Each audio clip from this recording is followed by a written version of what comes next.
Hello and welcome to the Code Maven YouTube channel. My name is Gabor Szabo and this episode is the first episode of a mini-series talking about continuous integration, or as we also call it, CI. And many people call it CI/CD, even though the CD is a different story, it comes after the CI, but many people just say CI/CD as if that was one thing. We are going to talk especially about the CI part. In the series, we are going to have a number of videos most of the videos are going to be quite generic, discussing various topics. Some of them will be more Perl specific, and then later on we will create a separate series for Python and for other languages as well.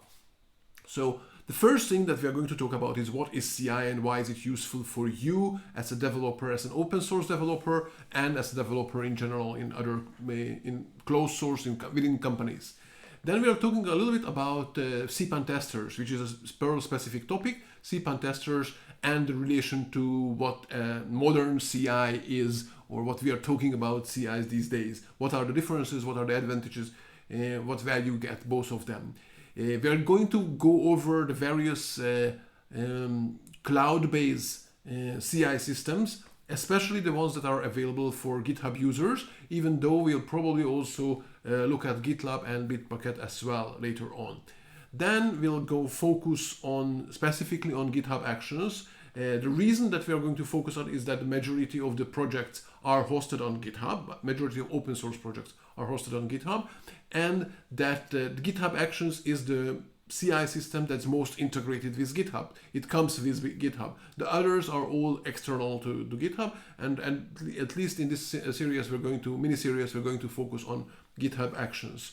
We're going to look at a couple of examples, in this case specifically Perl examples, a couple of Cpan modules, Perl projects that are already using GitHub Actions, and we're going to look at their examples, how they use these, how they use the system, what are the configurations, what are the pros and the cons of the different options they are using, and what can we learn from all of these to create something that's good for our project, or whatever your project it's going to be good. Then we're going to look at tools, specifically the Cpan Digger tool. And let me share you actually the screen, because I'm just talking to you here, but I'm also looking at the screen where I'm going to link this screen below the video. So we're going to talk about the Cpan Digger project, which is a project I started. That part of the project is trying to help you figure out which one of the Cpan modules have already continuous integration configured and which one doesn't. And it has two panes of two points of view. One of them is just to look at the most recently uploaded versions, to see modules, to see where could you contribute, and the other one is to focus on a specific author. So if you are the author, that's gonna be probably interesting to see what are your specific projects that are still missing configuration, continuous integration. And we'll see how to actually do this. So we're going to configure at least one project, GitHub Actions for at least one project. And we'll also see how can we send a pull request. So in case you, obviously, if you are already familiar with GitHub and then some of these GitHub Actions and pull requests and all this, then some of these might not be that interesting. But if you are a Cpan author who is not familiar with some of them, especially the CI part, that's going to be interesting for you. If you are another open source project developer, it's going to be interesting to you.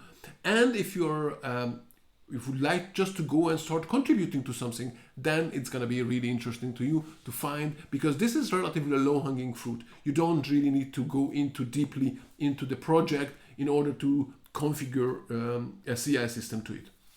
So what is CI? Let's go over a little bit about CI. So the idea is that we as developers would like to get feedback as soon as possible. We'd like to make sure that whatever changes we make didn't break any of our code. And hopefully maybe we'll also want to make sure that we don't break any of other people's code who might rely on ours. Or if we break, at least we'd like to know about it, so we might be able to add to update the version number accordingly and describe that we have a breaking change, or understand why is the breakage. Anyway, the fast feedback loop is really critical, and that's where the Cpan Testers comes in, actually, the discussion. So I'll have a link here. Cpan Testers is a wonderful system that of volunteers, so it's a central system and a bunch of volunteers who volunteer their time and their CPU power to run all the tests that come with the Cpan module, with a Perl package, and they run these tests, all the tests, and then report back into the central database to review, and then all this gets back to the authors. So you will have a really tight loop of checking your code once it's released to Cpan, once it's uploaded. And that's the point. So on one hand, this is a wonderful system, and I relied on it a lot of times, and I think it's super valuable. But the feedback loop can be much faster. So these days, the feedback loop that most developers expect is not that once I release the product and then even the module, and then a couple of days later, but I would like to be able to get feedback for my changes minutes within my changes. I made the changes, and that's maybe even more critical, before I release it to the general public. So I don't want maybe a broken piece of code to be released outside in the world, even if within a day or two I get notified by the Cpan testers that something is broken. It's still out there. Some other people might try to install it, and it breaks their code, or they can't install it. So even though Cpan Testers is excellent, I think it can be really valuable to have a CI system configured that immediately after every time you push out some code to GitHub or whatever public version control system you use, immediately they run your tests, and maybe also run your tests on various operating systems as you configured it, and so on. And then there's also another thing, that the Cpan testers are all volunteers, so they might come and go, and you rely on these volunteers. While if you're using one of these cloud-based CI systems, then you know that is there. Well, at least as long as the company that provides it free of charge, and you get the feedback. So that's about CI.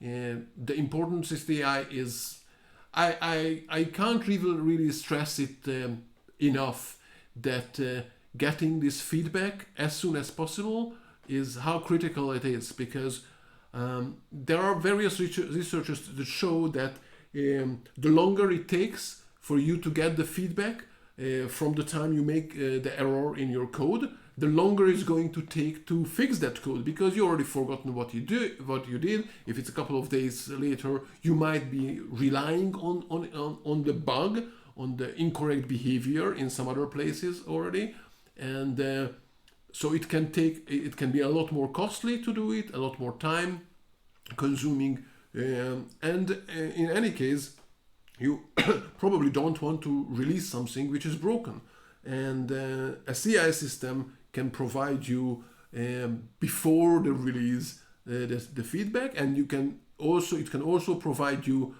immediately after every change, or at least every time you push out something. And now there is something else here, actually, because all these the GitHub and other systems offer you, and actually offer other people, to send pull requests, and you can also configure your CI system that the tests will run on these pull requests. So you don't even have to look at the pull request, but it was already verified that at least it didn't break any of the code that was running earlier, none of the tests. Of course, a CI system is not some magic.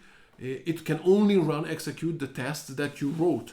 So if you don't write unit tests or integration tests or whatever automated tests, then the CI system is pretty useless. But among us, I see that at least in the open source project, many people write a lot more tests, automatic tests, than within a company settings. So anyway, this is going to be the mini series. We already started it with discussing what CI is. If you have any questions, please comment it below. If you like this series, please follow the YouTube channel and upvote the video so other people will be also able to find it more easily. And thank you very much for watching. See you in the next video.